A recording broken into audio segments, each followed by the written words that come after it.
एक बेटे को अपने माँ बाप और पत्नी में से किसी एक को चुनना पड़े तो वो किसे चुनेगा।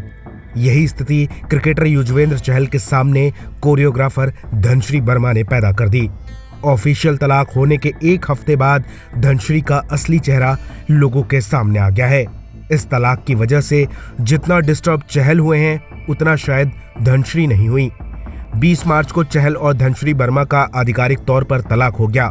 पहले एक रिपोर्ट सामने आई थी जिसमें कहा गया कि चहल और धनश्री ने कंपैटिबिलिटी इशू की वजह से अलग होने का फैसला लिया है, लेकिन असल बात अब सामने निकल कर आई है। सीनियर जर्नलिस्ट विकी लालवानी के मुताबिक युजवेंद्र चहल का घर हरियाणा के गुरुग्राम में है। शादी के बाद चहल और धनश्री हरियाणा में ही रहने लगे थे। हालांकि शादी के कुछ दिनों बाद धनश्री ने मुंबई में शिफ्ट होने की इच्छा जताई, लेकिन चहल नहीं माने। चहल चाहते थे कि धनश्री उनके माता पिता के साथ हरियाणा में ही रहें। चहल अपने माता पिता के इकलौते बेटे हैं।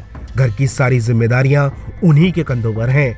विकी लालवानी ने एक पोस्ट शेयर कर लिखा है, शादी के बंधन में बंधने के बाद युजवेंद्र चहल और धनश्री हरियाणा में चहल के माता पिता के साथ रहने चले गए थे और जरूरत पड़ने पर ही मुंबई आते थे। इस मुंबई हरियाणा ने ही दोनों के बीच मतभेद पैदा किए और दोनों की शादी टूट गई। दरअसल युजवेंद्र अपने माता पिता के साथ रहना चाहते थे और धनश्री मुंबई में। धनश्री वर्मा फिल्म इंडस्ट्री से आती हैं, उनका ज्यादातर काम मुंबई में ही रहता है। यही दोनों के बीच विवाद की वजह बना। जब धनश्री और माता पिता में से किसी एक को चुनना पड़ा तो चहल ने अपने माता पिता को चुना। चहल ने धनश्री को एलिमनी के तौर पर 4 करोड़ 75 लाख रुपए देने पर सहमति जताई। कहा जा रहा है कि तलाक से पहले ही धनश्री को 2 करोड़ 37 लाख रुपए दे दिए गए थे। वहीं 2 करोड़ 38 लाख रुपए तलाक के फाइनल होने के बाद दिए गए हैं। जल्दबाजी में शादी करने का परिणाम ऐसा ही होता है।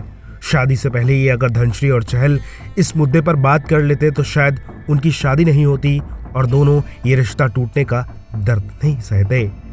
वेल, आप क्या कहेंगे इस पर? अपनी राय हमें कमेंट में दीजिए और ज़्यादा ऐसी अपडेट्स के लिए बॉलीवुड पे चर्चा को सब्सक्राइब कीजिए।